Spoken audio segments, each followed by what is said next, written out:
আল্লাহ সুবহানাহু ওয়া তাআলা শীতকে আমাদের জন্য গনিমতের সম্পদ হিসেবে পাঠিয়েছেন। এই জন্য সাহাবায়ে কেরাম আজমাইন বলেছেন যে এই শীতকে আমরা এমনভাবে গ্রহণ করেছি যে দিনের বেলা সিয়ামের জন্য যাতে করে রোজা রাখতে আমাদের কষ্ট না হয়, আর রাতের বেলা কিয়ামের জন্য যাতে করে লম্বা সময় কোরআনে কারীমের তিলাওয়াতের মাধ্যমে আল্লাহর সামনে দাঁড়াতে পারি।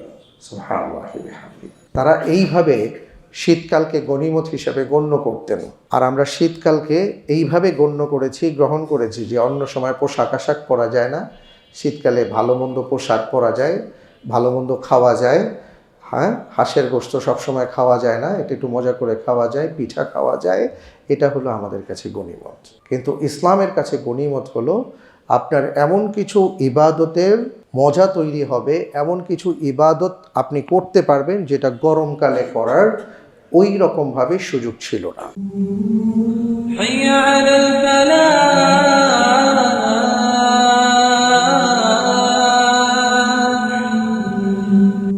এই যে আল্লাহ তাআলার দয়া আমাদের উপর নেয়ামত, যাদের মাধ্যমে আমাদের এই সবুজায়ন আল্লাহ টিকিয়ে রেখেছেন, কিভাবে পশু পাখিগুলো কিভাবে আতঙ্কিত হয়ে উড়ে যাচ্ছে, এবং অসংখ্য পাখিকে হত্যা করা হয়েছে বোমাবাজির মাধ্যমে।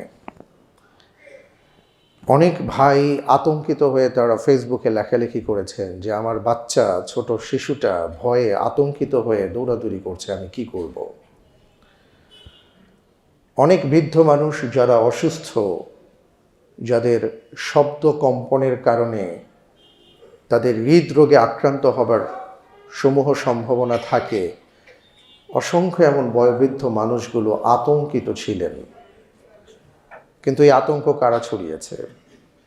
এই আতঙ্ক ছড়িয়েছে আমাদের সন্তানেরা। তারা নতুন বছরকে বরণ করার নামে যেইভাবে এক ধরনের বলবো যে অত্যাচার এবং নির্যাতন করেছেন শহরবাসী, শুধু তাই নয়, আল্লাহ রাব্বুল আলামিনের অসংখ্য মাখলুকাতের উপরে, এটা উচিত হয়নি। আপনারা আপনাদের হক নষ্ট করেছেন, অন্যদের হকও নষ্ট করেছেন, এগুলো উচিত নয়।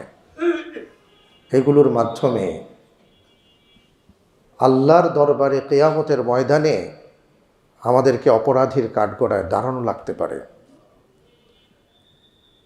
আপনি কোন জীবনের পিছনে ছুটছেন? আমরা কোন জীবনের পিছনে ছুটছি? আমরা ইহুদি নাসারাদের কোনো কিছু দেখলেই পাগলের মতন পাগল হয়ে যাই। আমাদের কোনো ব্যক্তিসত্তা নেই, ব্যক্তিত্ব নেই। আমরা অথর্বের মতন, আমাদের নিজস্ব কোনো স্বকীয়তা বা চিন্তা ভাবনা নেই। আমরা তাদের পিছনে ছুটতে থাকি, তাদের যা যা করে ওটাই আমাদের ভালো লাগে। এগুলো তো ব্যক্তিত্বহীনদের কাজ।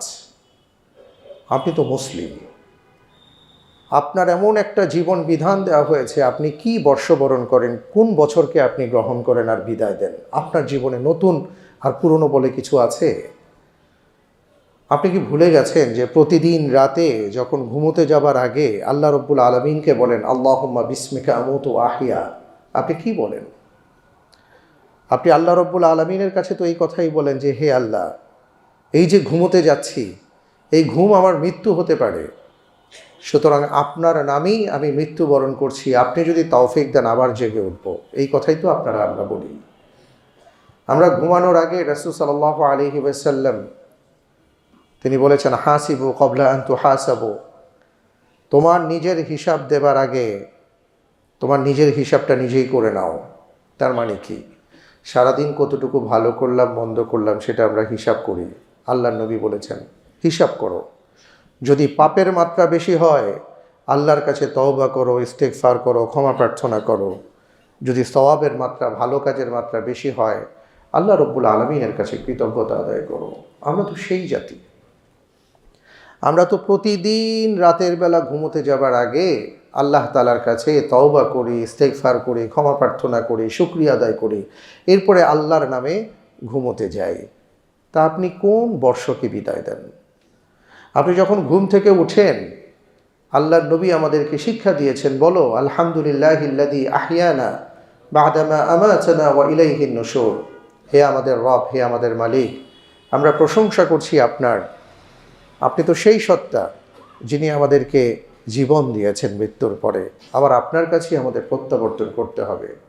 আপনি যে প্রশংসা বাক্য ব্যবহার করছেন এর মানে হলো যে হে আল্লাহ, আপনি যেহেতু নতুন একটা ভোর দেখার তৌফিক দান করেছেন, সুতরাং আমি যেন এই দিনটা সুন্দরভাবে অতিবাহিত করতে পারি, আপনার গোলাম হিসেবে যেন আমি আমার দিনটাকে উদযাপন করতে পারি, সেই তৌফিক আপনি আমাকে দান করেন। তা আপনি কোন নতুন বছরকে বারবার এই প্রতি বছর আসলে বোম ফাটায়া আপনি আমন্ত্রণ জানাচ্ছেন? এগুলো আমাদের ব্যক্তিত্বহীনতা, আমাদের স্বকীয়তা বজায় রাখা দরকার।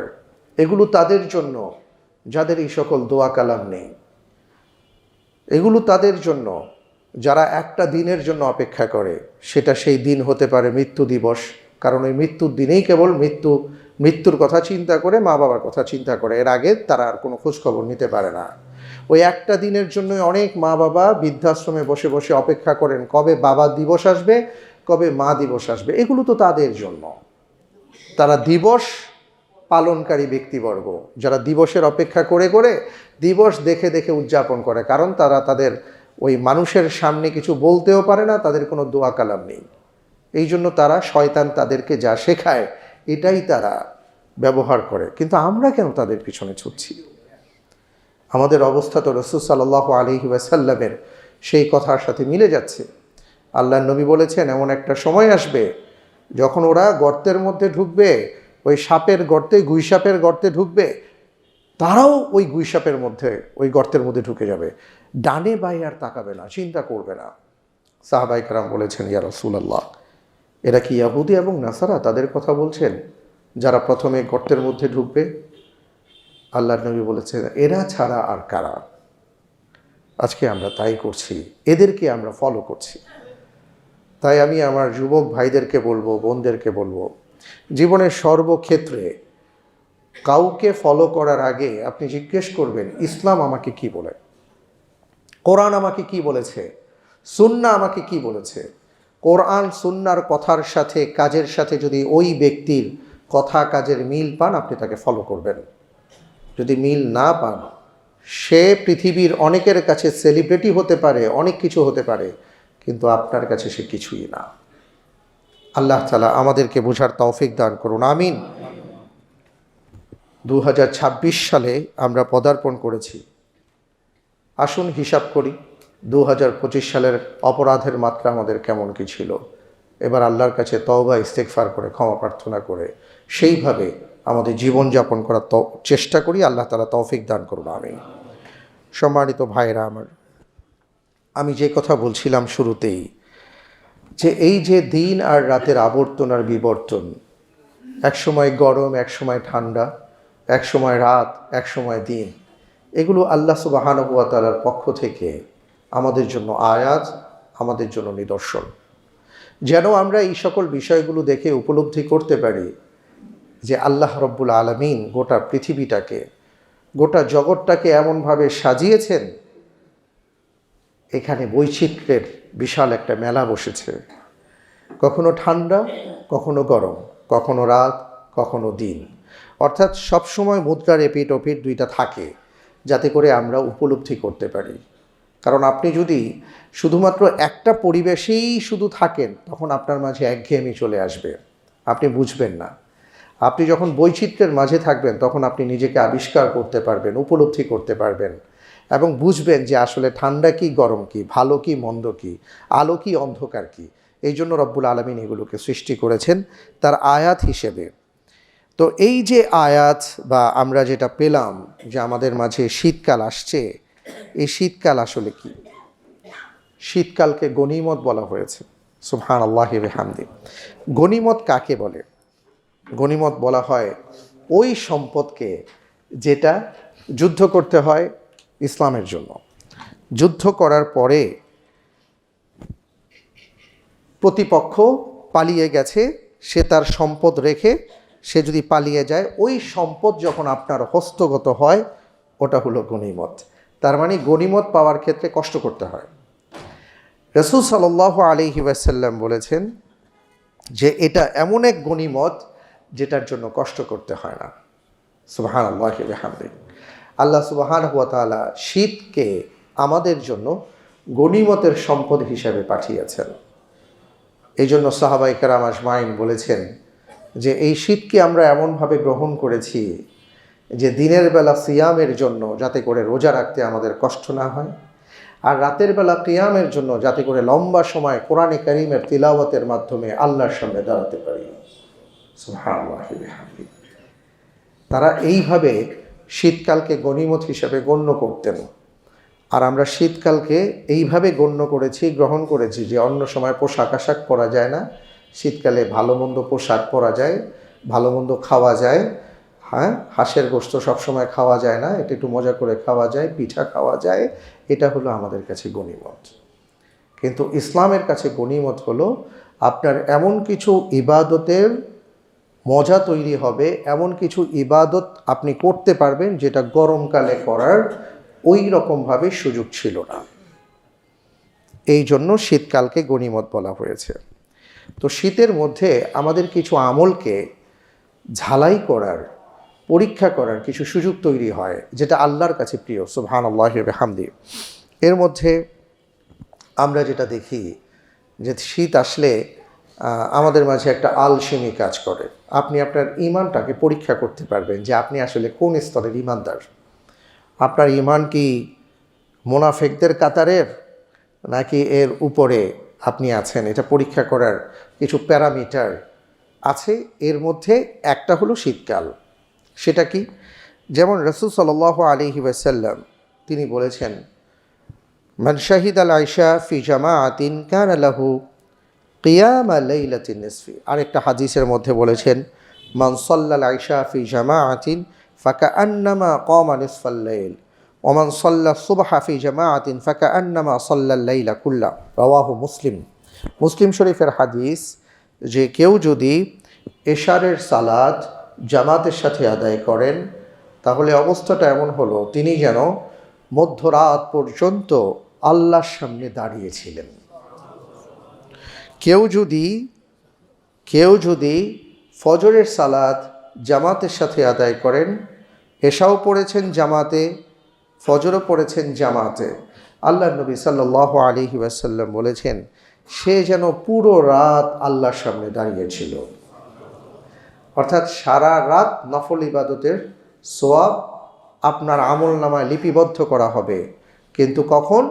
যখন আপনি এশা এবং ফজর জামাতের সাথে পড়তে পারবেন, বাসায় না। কিন্তু বাসার জামাতের কথা এখানে উল্লেখ করা হয়নি। এখন আমরা অনেকে আসি যে একটু আমাদের বুদ্ধি বেশি, তো এই জন্য ওই ওয়াজের মতন হয়ে গেছে যে গাছের পাতা যদি নিচে পড়ে তাহলে এইটা হবে, পানিতে পড়লে এটা হবে। আরেকজন বলল মাঝামাঝিতে পড়লে কি হবে। তো আসলে এই মাঝামাঝির কোনো জায়গা নেই এখানে। মূল জামাত বলতে রাসূল সাল্লাল্লাহু আলাইহি ওয়াসাল্লাম যেটা ইঙ্গিত করেছেন যে আপনি যে মসজিদে সালাত আদায় করে থাকেন, আপনি যদি কষ্ট করে এসে এশা ধরতে পারেন শীতকে উপেক্ষা করে, যদি কষ্ট করে এসে ফজরকে ধরতে পারেন শীতকে উপেক্ষা করে, হ্যাঁ, আরামের ঘুমকে হারাম করে দিয়ে আপনি যদি আল্লাহর সামনে দাঁড়াতে পারেন, নবীজি সাল্লাল্লাহু আলাইহি ওয়াসাল্লাম আপনার ক্ষেত্রে যে ঘোষণা দিয়েছেন সেটা হলো সারা রাত তাহাজ্জুদে কিয়ামুল লাইলে আপনি দাঁড়িয়ে থাকলে যে সওয়াব পেতেন আল্লাহ তাআলা সেই সওয়াব আপনার আমলনামায় দান করবেন। সুবহানাল্লাহি ওয়া বিহামদিহি। এটার একটা কারণও আছে। ওই যে বললাম আপনি আপনার আমলনামাটা পরীক্ষা করতে পারবেন যে আসলে আপনি কোন স্তরে আছেন। রাসূল সাল্লাল্লাহু আলাইহি ওয়াসাল্লাম বলেছেন, আফকালু সলাতি আলাল মুনাফিকিনা সলাতুল ইশা ওয়াল ফজর ওয়ালাউ ইয়ালামুনা মা ফীহিমা লাআতাউহুমা ওয়ালাউ হাবওয়ান। বুখারী মুসলিমের হাদিস। আল্লাহর নবী সাল্লাল্লাহু আলাইহি ওয়াসাল্লাম বলেছেন মুনাফিকদের জন্য ফজর এবং এশা অত্যন্ত কষ্টদায়ক। তারা জামাতের সাথে আদায় করে। দেখেন এখানে এই হাদিস যেটা ইঙ্গিত করছে তৎকালীন সময়ের মুনাফিকরাও এশার নামাজ ফজরের নামাজ জামাতের সাথে আদায় করত, কিন্তু তাদের জন্য খুব কষ্টকর ছিল। কারণ তারা চিন্তা করত যে যদি না যাই, নবীজি সাল্লাল্লাহু আলাইহি ওয়াসাল্লাম যদি দেখে ফেলেন যে আমি তো নাই, যদি খেয়াল হয় তাহলে তো আমি ধরা খেয়ে যাব। সুবহানাল্লাহ। তৎকালীন সময়ে জামাতে নামাজ আদায় করাটা এটা অনেকটা ওই যে অফিসিয়াল স্টেটমেন্টের মতন যে আপনি আসছেন কি আসেন নাই, হাজিরা দেওয়ার মতন। ওমর রাদিয়াল্লাহু তাআলা আনহু ফজরের সালাতের পরে ঘুরে দাঁড়িয়ে খেয়াল করতেন কে আসে নাই। একবার একজনকে পাওয়া গেল যে সে আসে নাই, সাথে সাথে খবর পাঠানো হলো, যাও কি হয়েছে তার, সে ফজরের সালাতে আসে নাই কেন? ঘর থেকে বলা হয়েছে যে উনি ফজরের সালাতে আসতে পারেন নাই কারণ উনি তাহাজ্জুদের নামাজ পড়ে ঘুমিয়ে গিয়েছিলেন। নবীজি ওমর বিন খাত্তাব রাদিয়াল্লাহু তাআলা তখন বলেছিলেন যে তার সারা জীবনের তাহাজ্জুদের নামাজ যদি এক পাল্লায় রাখা হয় আর এক ওয়াক্ত ফজরের জামাত যদি এক পাল্লায় রাখা হয়, এই এক পাল্লা এটাই ভারী হয়ে যাবে। সে এটা কী করেছে চিন্তা করে দেখেন, তারা জামাতকে কিভাবে দেখতেন, আর আমরা জামাতকে মাসির মতন মনে করি যে ঠিক আছে পরে পড়ে নিব, অসুবিধা নেই, পরে পড়লেই হবে। আমরা এখন এইভাবে বলি পরে পড়লেই হবে, এই জন্য অন্যান্য কাজগুলো আমরা আগে সেরে ফেলার চেষ্টা করি। অথচ রাসূল সাল্লাল্লাহু আলাইহি ওয়াসাল্লাম আমাদেরকে নির্দেশনা দিয়েছেন আগে আমাদের যে কোনো কাজ হোক নামাজ আদায় করতে হবে। নবীজি সাল্লাল্লাহু আলাইহি ওয়াসাল্লামের আপনি যদি প্রাতিষ্ঠানিক ব্যাপারটা দেখেন যে তিনি যখনই কোনো সমাজে গিয়েছেন, ওই সমাজে প্রথম তিনি কী কাজ করেছেন, সমাজের মানুষ যেন জামাতের সাথে নামাজ আদায় করতে পারেন ওই ব্যবস্থা তিনি করেছেন। তিনি প্রথমেই যে কোনো সমাজে গিয়েছেন, গিয়ে বলেছেন আগে মসজিদ নির্মাণ করো। উনি কোনো ঘরে ওঠার আগে মসজিদে নববীর ইতিহাস যেটা বলে যে তিনি আবু আইয়ুব আনসারী রাদিয়াল্লাহু তাআলা আনহুর ঘরে ওঠার আগে তিনি বলেছেন যে আগে নামাজের ব্যবস্থা করো। সুবহানাল্লাহি ওয়া বিহামদিহি। আর আমরা আমাদের সব কাজ করার পরে এরপরে নামাজের চিন্তা করি, তাহলে আমরা কোন স্তরের মুসলমান? এটা আমাদের চিন্তা করা দরকার। আল্লাহ রব্বুল আলামিন আমাদেরকে বুঝার তৌফিক দান করুন, আল্লাহুম্মা আমিন। এরপরে যে বিষয়টা বলবো তার মানে হলো আমরা বুঝতে পেরেছি যে যেহেতু এশা এবং ফজরের কথা বলা হয়েছে, বাকি আর নামাজের কথা তো বলার দরকার নাই। তুলনামূলক অন্যান্য সময় তো আর এত শীত থাকবে না, ঠান্ডা থাকবে না। আমাদের যেন জামাতটা, মসজিদের জামাতে মুসল্লি ভাইদের সংখ্যা যেন বেশি হয়। আপনি যদি মুনাফিকের জায়গা থেকে নিজের নামটা কাটাতে চান তাহলে অবশ্যই জামাতে এসে সালাত আদায় করবেন। রাজি আছি সবাই ইনশাআল্লাহ? আল্লাহ রব্বুল আলামিন আমাদের সবাইকে তৌফিক দান করুন, আল্লাহুম্মা আমিন। দ্বিতীয় যে বিষয়টি বলতে চাই সেটা হলো, আমি খেয়াল করেছি যে মসজিদে গেলে এখন ফজরের সালাত অনেকে পড়েন, পড়ার পরে কত তাড়াতাড়ি বাসায় গিয়ে আবার ল্যাপের নিচে ঢুকবো, কম্বলের নিচে ঢুকবো, আমাদের একটা প্রতিযোগিতা থাকে। রাসূল সাল্লাল্লাহু আলাইহি ওয়াসাল্লামের একটা হাদিস আপনাদেরকে বলি, মান সাল্লাল গাদাতা ফি জামাআ সুম্মা ক্বাদা ইয়াযকুরুল্লাহ হাত্তা তাতলুআ আশ-শামস সুম্মা সাল্লা রাকাতাইন কানাত লাহু কাআজরি হাজ্জাতিন ওয়া উমরাতিন তাম্মাতিন তাম্মা। সুবহানাল্লাহি ওয়া বিহামদিহি। এই হাদিসের মাধ্যমে আল্লাহর নবী সাল্লাল্লাহু আলাইহি ওয়াসাল্লাম আমাদেরকে একটা অসাধারণ উপহারের কথা বলেছেন। আমি আগেও আপনাদেরকে বলেছি যে এমন একটা দিন আমরা পেয়েছি, আল্লাহ রব্বুল আলামিন এই জীবন বিধানের নানা জায়গায় ছড়িয়ে ছিটিয়ে দিয়েছেন যে তুমি যা করবা সব জায়গায় তুমি বেনিফিট পাবা। সুবহানাল্লাহ। তো এখানে যেটা বলা হয়েছে যে আপনি ফজরের সালাত আদায় করে যদি মসজিদে বসে যেখানে আদায় করেছেন ওখানে বসে আপনি তাসবিহ তাহলিল পাঠ করেন, সূর্য উদয় হওয়ার পরে যখন আপনি ইশরাকের সালাত পড়বেন, 2 রাকাত সালাত আদায় করবেন, নবীজি সাল্লাল্লাহু আলাইহি ওয়াসাল্লাম আপনার জন্য ঘোষণা করেছেন একটি পূর্ণ হজ এবং ওমরার সওয়াব আপনাকে প্রদান করা হবে। অনেক শীত, তাই সুবহানাল্লাহ বলতে আমাদের কষ্ট হয়। জাযাকুমুল্লাহ খায়ের। আমরা সবাই বলি সুবহানাল্লাহ, বারাকাল্লাহু ফিক। এরপরে যেটা বলবো যে ভাই আমরা শীতকালে যখন সালাত আদায় করব দয়া করে আমরা জবুথবু হয়ে সালাত আদায় না করি। অনেককে দেখা যায় হাত পুরা জুব্বার নিচে বা ইয়ের নিচে ঢুকিয়ে দিয়ে কোনোভাবে সালাত আদায় করা না। আপনি যদি সুন্দরভাবে সালাত আদায় করেন এটা আপনার ঈমানের পরিচায়ক। কারণ কোরআনে কারীমের মধ্যে বলা হয়েছে ওয়া ইযা কামু ইলাস সালাতি কামু কুসালা ইরাউনান নাস ওয়া লা ইয়াযকুরুনাল্লাহা ইল্লা কালিলা। মুনাফিকরা এইভাবে সালাত আদায় করত। কোনোভাবে সালাত আদায় করা, রুকু কোন দিক দিয়ে গেল, সেজদা কোন দিক দিয়ে গেল, সালাম কিভাবে ফিরালো ওটার তার খবর নাই। নামাজে সে উপস্থিত হয়েছে, এটা হলো তার দেখানো উদ্দেশ্য। আমাদের নামাজ যেন এমন না হয়। আমাদের নামাজ যেন এমন না হয় যে শীতের কারণে বা অন্য যে কোনো কারণে, অনেকের ব্যস্ততার ভিত্তিতে শয়তান আমাদেরকে ওয়াসওয়াসা দেয় যে আমার খুব ব্যস্ততা আছে, তাড়াতাড়ি নামাজ শেষ করতে হবে। তো তাড়াতাড়ি নামাজ শেষ করতে গিয়ে আমরা এমনভাবে সালাত আদায় করি, হাদিসের মধ্যে আসছে ফেরেশতাগণ আপনার সালাদটাকে সুন্দরভাবে গোছানোভাবে নিয়ে আল্লাহ রব্বুল আলমিনের কাছে উপস্থাপন করার কথা ছিল। কিন্তু আপনার সালাতের যে স্টাইল, আপনার সালাতের যে সৌন্দর্য, এটা না থাকার কারণে পরবর্তীতে ওনারা বিরক্ত হয়ে যে কাপড় নিয়ে আসেন সেই কাপড়ের মধ্যে আপনার সালাদটাকে দুমড়ে মুচড়ে আপনার মুখের মধ্যে নিক্ষেপ করে চলে যান, যে তোমার এই সালাত আল্লাহর কাছে গৃহীত হবে না। তো এটার একটা কারণ হলো যে আমরা কোনোভাবে দায়সারাভাবে সালাত আদায় করার চেষ্টা করি। আমাদের সালাতে যেন আমরা দায়সারাভাবে আদায় না করি, আল্লাহ রব্বুল আলমিনের সামনে যেন আমরা সুন্দরভাবে দাঁড়াতে পারি।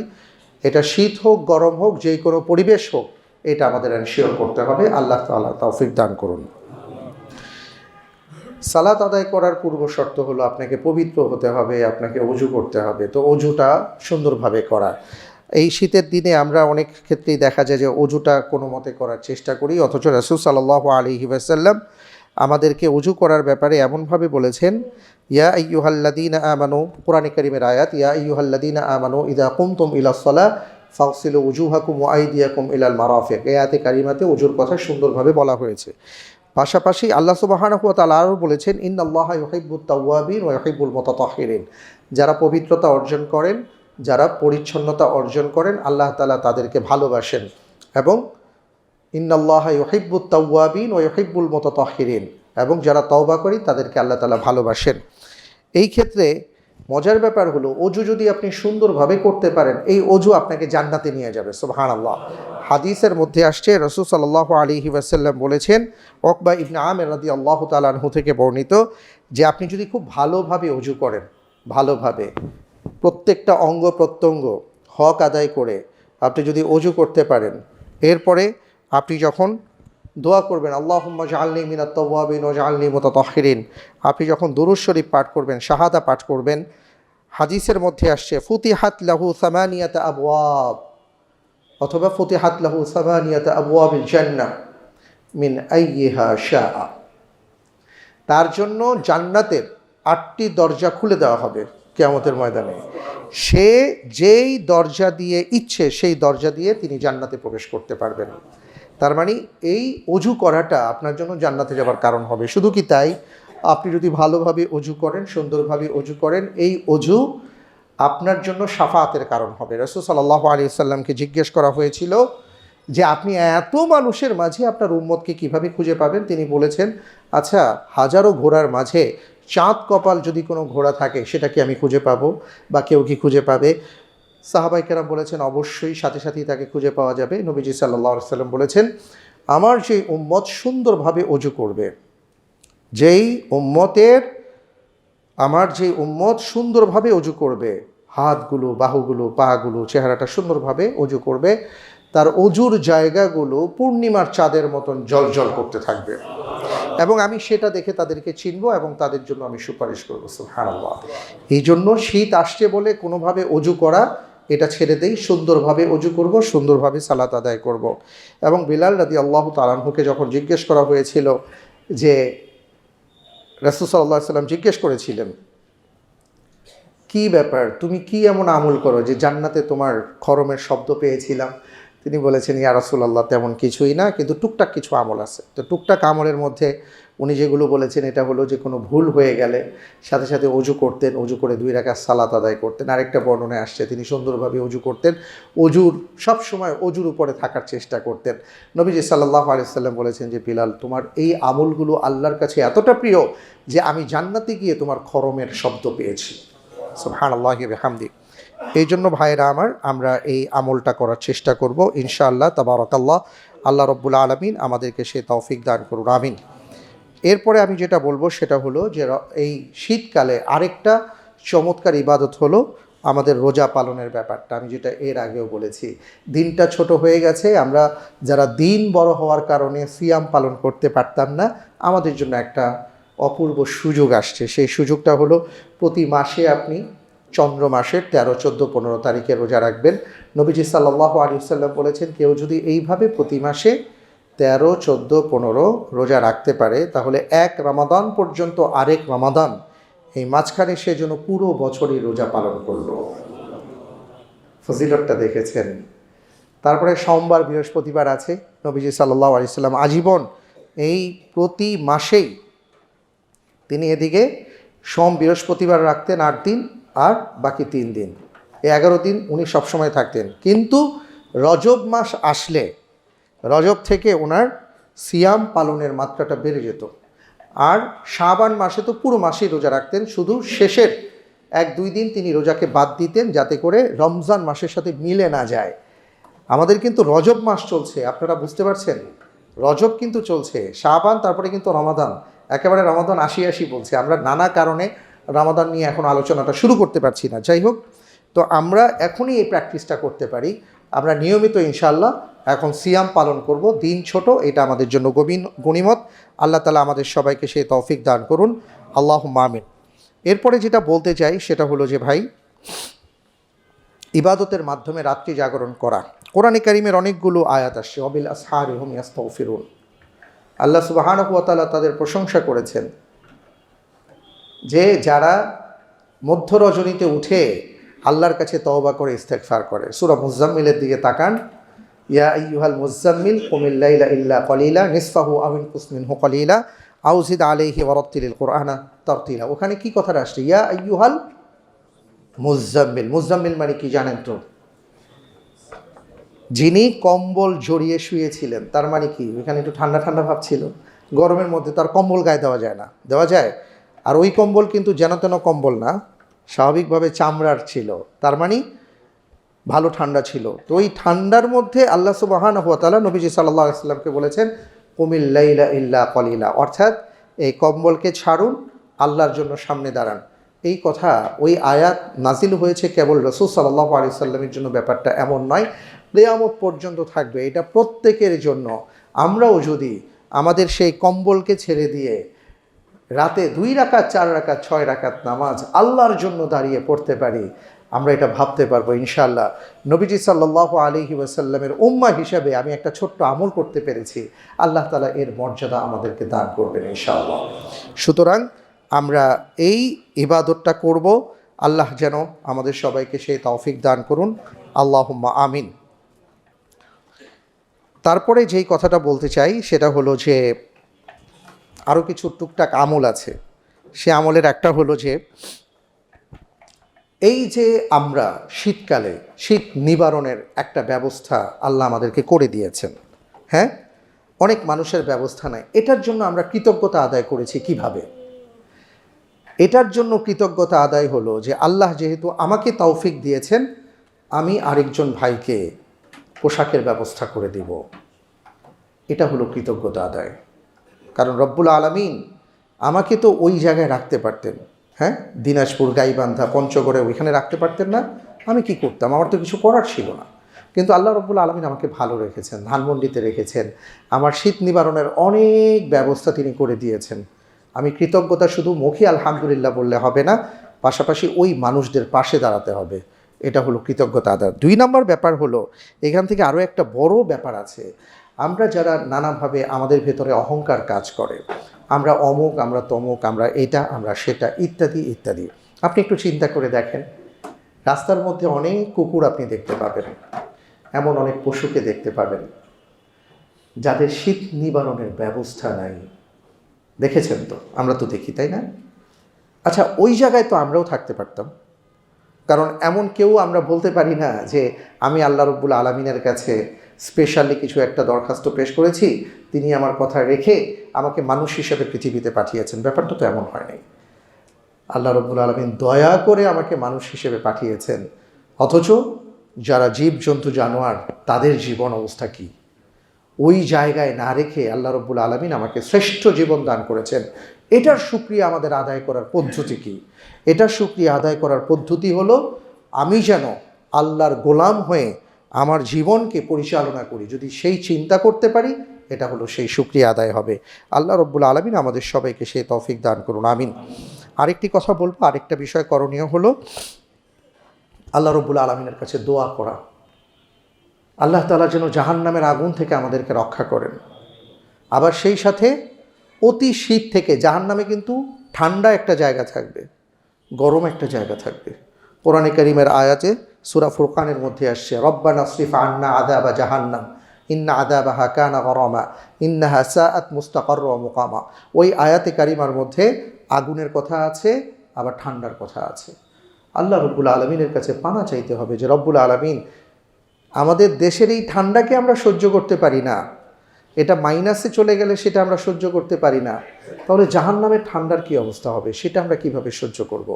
ওই জাহান্নামের ওই জায়গা থেকে, আগুন বলি ঠান্ডা বলি, দুই জায়গা থেকে আমাদেরকে আপনি মুক্ত জীবন দান করুন, আমাদেরকে জান্নাত দিয়ে ধন্য করুন।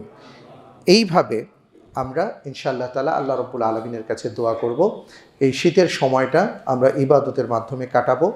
আর আরেকটা কথা না বললেই নয়, সামনে সেটা নিয়ে কথা বলবো। সেটা হলো, দেখুন, শীত উপলক্ষে আমাদের আরেকটা আয়োজন খুব বেশি করে হয় আমাদের দেশে, সেটা হলো বিয়ে শাদী। বিয়ে শাদীগুলোর মধ্যে আমরা যা করছি, অধিকাংশ ক্ষেত্রে আমরা ঠিক করছি না।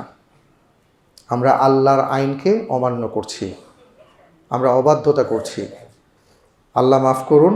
এই কারণে যদি রব্বুল আলামিন রহমত উঠিয়ে নেন, তাহলে কোটি কোটি টাকা ব্যয় করে এই বিয়ে শাদীর কোনো মূল্য থাকবে না। 6 মাস পরে ডিভোর্সের জন্য দৌড়াদৌড়ি শুরু হয়ে যায়। সুতরাং আমরা, এটাও একটা ইবাদা, বিয়েটা একটা ইবাদা, এই ইবাদতটাকে ইবাদতের জায়গায় রেখে আমরা করার চেষ্টা করি। আল্লাহ তাআলা আমাদের সবাইকে তৌফিক দান করুন, আমিন। যে কথাগুলো বললাম, এই কথাগুলোর উপর সবার আগে আমাকে এবং আপনাদের সবাইকে আমল করার তৌফিক দান করুন। আল্লাহুম্মা আমিন। আসসালামু আলাইকুম ওয়া রাহমাতুল্লাহি ওয়া বারাকাতুহু।